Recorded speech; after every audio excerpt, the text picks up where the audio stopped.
From Hollywood, it's time now for... Johnny Dollar. This is Joe McNabb, Northeast Indemnity. Hi, Joe. Good to hear your voice. It's not mutual, Johnny. And I always thought you cared. Whenever I hear your voice, it's because I'm in trouble. Oh, what is it this time? Ever hear of Harvey Stone? Sure, the Stone Corporation. And Stone Enterprises and the Stone Foundation. Sounds like he's a foundation himself. Practically. Late 30s, bachelor. Took over the management from his father, E.J., when the old boy got crippled up with arthritis last year. So? So the total amount of insurance we're carrying on him is over $100,000. So? He lives in New York, Westchester County. Last night he was driving along a road in the country. A small object hit his windshield. Oh, look, Joe, don't tell me you want me to investigate a claim for a broken windshield. I sure do, Johnny. That small object was a bullet.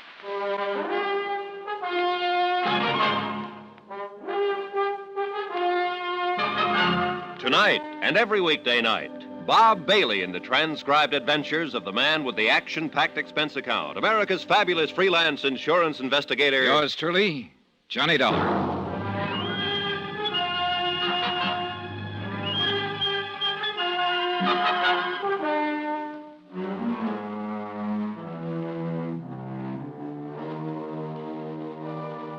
Expense account submitted by Special Investigator Johnny Dollar to Northeast Indemnity Associates, Hartford, Connecticut. Following is an account of expenditures during my investigation of the Imperfect Alibi matter.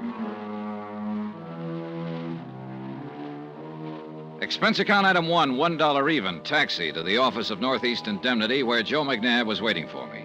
It's kind of a complicated situation, Johnny. Yeah, well, it usually is when people get shot at, Joe. Now, mind, we're not sure the bullet was meant for Harvey Stone. He's inclined to brush the whole thing off. Thinks somebody might have been doing a little target practice in the woods. Stray shot, huh? Well, could be. Yes. But with the kind of insurance we're carrying on... Yeah, better give me a rundown on him. Harvey's father, E.J., built up the business. A widower. 2 years ago, he remarried. Last year, he had to retire. He's in a wheelchair now. I see. Well, now Harvey is running things. Lives with his father and stepmother in a big place in Westchester County, but he also keeps a small apartment on East 57th in Manhattan. Uh-huh. Any trouble in the family? Anything like that? Harvey's been running around lately with a supper club singer named Helen Barrett. I gather he's thinking of marrying her. I also gather his family is bitterly opposed to the idea. How about Harvey's business affairs? Could he have made any enemies there? One, at least. Who? Dutch Krieger. Know him? Yeah, I sure do. A gambler with a lot of dough behind him and a couple of gunsels in front. That's the one. How come he get mixed up with a character like Krieger? He didn't. He refused to. Come again? Krieger's put on a big act about going legitimate. Young Stone was negotiating a sizable real estate transaction recently. Found out that Krieger was one of the associates in the deal. He threatened to call it all off, made the other associates kick Krieger out. Oh, Dutch wouldn't forget a thing like that. No, he wouldn't. Who's the beneficiary on Stone's insurance policies? His father and stepmother jointly. Johnny, I smell trouble. I want you to go down there, nose around, see what you can turn up. And do me a slight favor. Sure. What is it? Keep Harvey Stone alive, will you?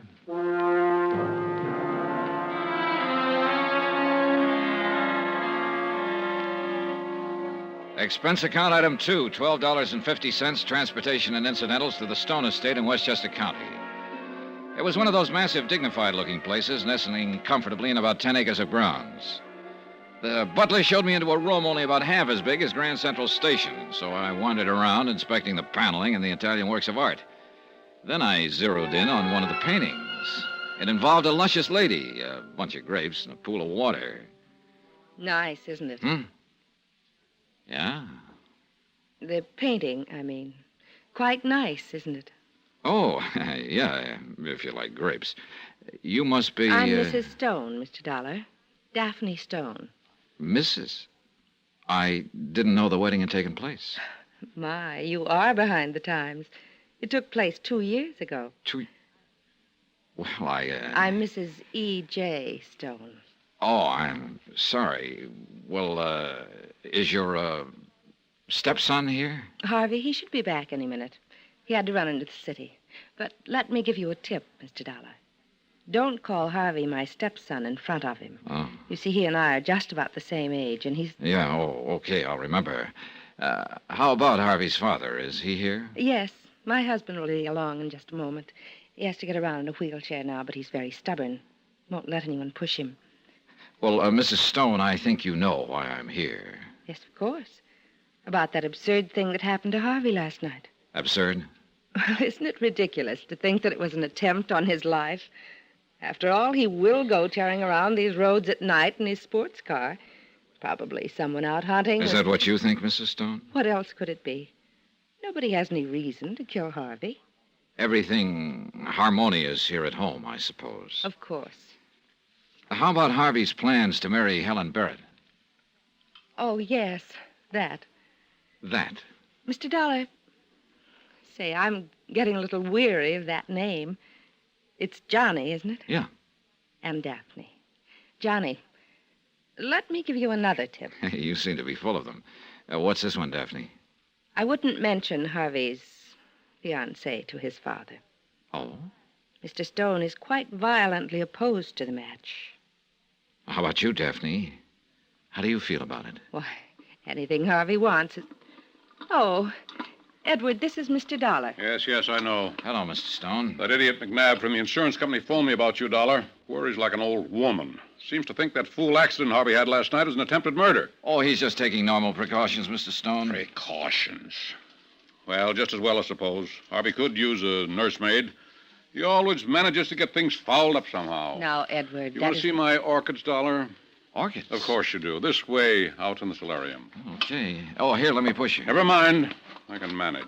All my good advice. Sorry, Daphne. This way, Dollar. I'll have a drink for you when you're ready, Johnny. Thanks. Here we are. Well, some orchids. Who cares about orchids? Just wanted to talk to you. Well, What do you make of this business, Dollar? About Harvey, I mean. That bullet in his windshield last night. You really figure somebody's trying to kill him? well, I don't know, Mr. Stone. That's what I'm here to find out. Well, I don't know who it'd be. Harvey's not a bad sort, really. Terrible businessman. Oh? How so? Oh, I could run the Stone Corporation better than he does from my wheelchair. He, doesn't do things your way, huh? Nothing's like it used to be. Everything's done differently now. Maybe it has to be. Has to be. Business is business. Yeah. Well, how about his fiancée? I suppose you disapprove of her, too. Helen Barrett? No, by golly, I gotta hand it to Harvey there. Don't quite know how he managed to land someone like her. Wait a minute. You mean you're not opposed to his marrying her? More power to him. Chip off the old block, I guess. What's that mean? Oh, I did the same thing. That's what. Picked himself a Broadway girl. You mean Mrs. Stone, Daphne? Right out of musical comedy. I see. How does she feel about Helen Barrett? Yeah, won't seem to warm up to her. Oh, well, how can you figure out a woman? Yeah, how can you? So it's Daphne that disapproves of Helen. Well, that's very interesting. Interesting. It's a nuisance. Here's your drink, Johnny. Oh, thanks, Daphne. Mr. Stone, you're not having any? No, that fool doctor of mine says no. Edward, you look tired. Perhaps you'd better rest. Tired? Who's tired? Well, then just one more question, Mr. Stone. What is it? Do you know of anyone who might want to kill Harvey? Once in a while, I sure would. Edward. I tell you, when I think of how he's running that business into the ground, I could wring his neck. Edward, it's no time for jokes. Johnny, this whole thing is ridiculous. Harvey hasn't an enemy in the world. Well, have you gotten me nicely taken apart by now, people? Oh, Harvey, dear. Hello, Daphne. Father? This is Dollar, Harvey. Jimmy, isn't it? Johnny. Yes, I heard Mr. Dollar was coming. And why? How are you? You look tired, Harvey. Let me fix you a drink. Thanks. Darling. Thanks, darling. You know, Dollar, sometimes I wonder which one of us is married to Daphne. That was a perfectly charming thing to say, Edward. Yes, Father, you seem to be in unusually good form tonight. This is for the benefit of our guests, no doubt. Look, if I could just talk to you for a moment, Harvey. Oh, don't mind these little exchanges, Johnny. If you're around this place very long, you'll get used to them. Good night. Good night. Father? Mr. Stone. Like a drink now, Harvey? Oh, never mind, Daphne. I can manage. All right. I'll go on up then. I hope we'll be seeing you again, Johnny. Oh, you probably will. Good night. I'm sorry about that business with Father just now, Johnny. Most of the time, he thinks it's fine that Daphne and I get on so well together, but sometimes he doesn't. I suppose now he's in the wheelchair, he feels the difference in their ages even more. Yeah. And ever since I've taken over the management of the corporation, well, Oh, I'm sure he must have made it very clear he doesn't approve of my policies. And he's probably right. Oh? Well, my heart's not in it, really. But somebody had to take over. Look, Harvey, you said you knew why I was here. Oh, sure. About that silly business last evening. Well, what exactly happened? Well, I have a new sports car that I'm fond of. I went for a drive. You know, there are some pretty good country roads around here. Mm-hmm. And I slowed for a sharp turn, and I heard what I thought was a backfire. But my windshield shattered. It was a bullet. Well, what'd you do then? I stopped to warn whoever it was to keep away from the roads. It didn't occur to you that somebody might be trying to kill you? Oh, well, good Lord, no. Look, Johnny, I used to roam these woods when I was a kid, taking pot shots at fence posts. That's obviously what happened last night. You didn't see anyone when you stopped? No, it was probably some kid. He's probably still running. And you can't think of anyone who might want to kill you? Of course not. How about Dutch Krieger? Krieger, the gambler? I understand he was involved in a business deal you were thinking of making. You refused to go through with it until his associates dumped him. Of course. After all, the name Stone does have a pretty honorable history. I couldn't very well have it connected with somebody like Krieger. Well, Dutch wouldn't forget a thing like that. Look, about your fiancée, Helen Barrett. Johnny, I suggest you confine your questions to subjects not quite so personal. All right, so I sound nosy, but you're heavily insured, Harvey, and that bullet last night could have been meant for you. My job is to find out if there's anyone who could possibly have any reason to kill you. There isn't. Do you know of anyone who's opposed to your marriage? I told you I'd rather not talk about that. Anyway, there's a good chance there isn't going to be any marriage. No. What do you mean? Look, Johnny, I have a good idea. It's almost time for the last train into the city. I'll drive you to the station. A polite but firm message that the interview was over. Harvey got called to the phone, and I went outside to wait for him. Daphne had lied when she told me Harvey's father opposed the marriage to nightclub singer Helen Barrett. It was Daphne who didn't like the idea. She and Harvey seemed pretty chummy, and the old man didn't seem to like that. Harvey had crossed a rough boy named Dutch Krieger in a business deal, and it's a cinch Dutch didn't like that. And now Harvey just told me there might not be a marriage, which indicated some kind of trouble there. All in all, it looked like a cozy little powder keg. Then as I started for Harvey's car, the keg exploded right in my stomach in the form of a fist. I couldn't see who they were, but the two of them really knew their business, the way they worked me over. Hard enough to hurt, not hard enough to put me out. Finally, I guess they got bored. One of them did me a favor. He put me away.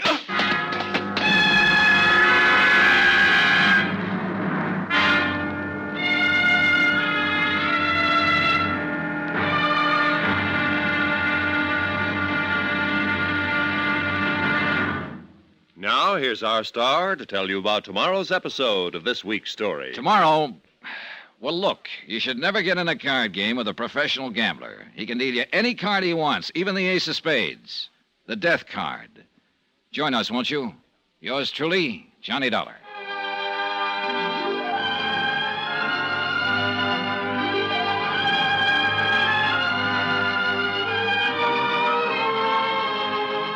Yours truly, Johnny Dollar, starring Bob Bailey, is transcribed in Hollywood.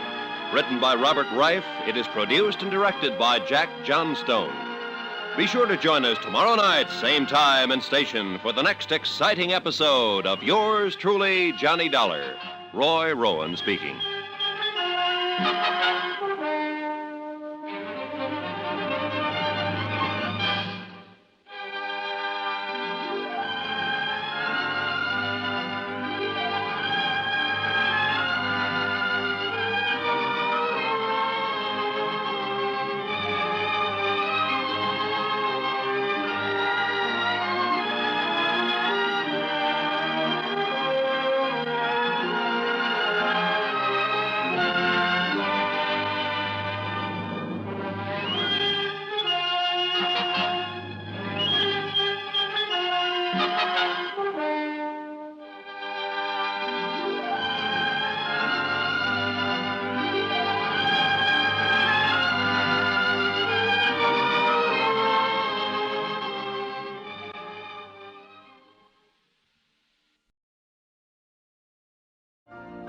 You've been listening to the OTR Gold Network.